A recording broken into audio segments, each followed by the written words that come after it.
du déconfinement, on risque d'avoir des gens qui se détournent des transports collectifs, qui n'osent plus utiliser les transports collectifs parce qu'il y aura trop de monde dedans. Et donc, il faut leur proposer autre chose. Et on pense que le vélo, c'est le meilleur moyen de transport qu'on puisse proposer parce que ça permet malgré tout de faire des distances assez longues. Et puis, c'est un moyen de transport qui est très capacitaire, c'est-à-dire qu'on peut transporter un grand nombre de personnes sur un espace limité. Pour vous donner une idée, sur une voie automobile, si on la transforme en piste cyclable, on peut faire passer 6 fois plus de gens. Ensuite, la voiture, elle serait pas souhaitable parce que elle est responsable de pollution de l'air, qui lui-même est responsable de plusieurs dizaines de milliers de morts prématurées par an en France. Et donc, il faudrait éviter d'ajouter une deuxième crise sanitaire à la crise sanitaire actuelle dont on est en train de sortir. De toute façon, il y a quand même peu de chances que le réseau routier, en particulier dans des territoires denses et qui sont déjà saturés, puisse accueillir des ex-usagers des transports en commun en voiture. Donc le vélo apparaît de manière assez naturelle.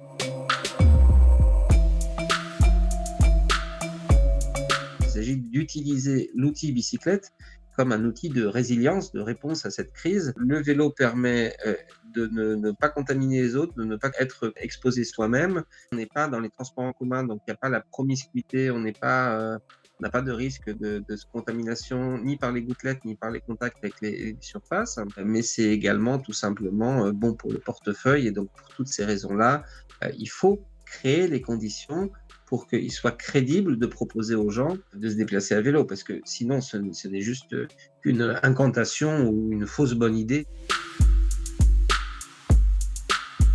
Si on veut qu'à partir du 11 mai, les gens qui se détournent des transports collectifs utilisent le vélo plutôt que leur voiture, il faut leur proposer des conditions qui soient vraiment nettement supérieures à ce qu'on voit aujourd'hui. On leur propose des pistes cyclables qui soient bien séparées, qui soient sécurisées, que le trafic automobile soit apaisé, soit pas trop rapide. C'est une opportunité inédite de préparer l'espace public pour que les piétons et les cyclistes puissent circuler en ville de manière confortable et efficace. Après, il y a un juge de paix que personne ne maîtrise, je dirais, c'est l'usager. Si on a et le stationnement, et la piste cyclable, et le vélo lui-même, et l'entretien du vélo, et une incitation, une bienveillance de l'employeur, là, je suis sûr qu'on pourra avoir une solution vraiment efficace et qui va nous permettre, qui va permettre de contribuer au fait de surmonter cette crise. On commence à voir de très bonnes choses.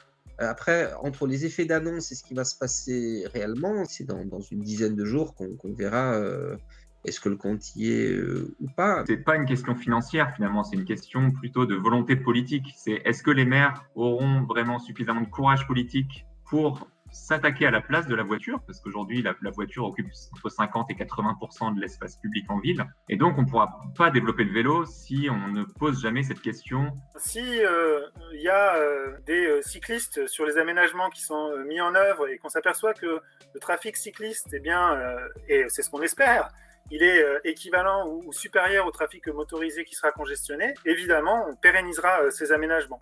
Il y aura, je pense, une légitimation par l'usage. C'est l'usage effectif des infrastructures qui va conduire au choix de supprimer ou de pérenniser ces pistes cyclables, d'où l'intérêt de communiquer aussi de manière massive sur ces initiatives.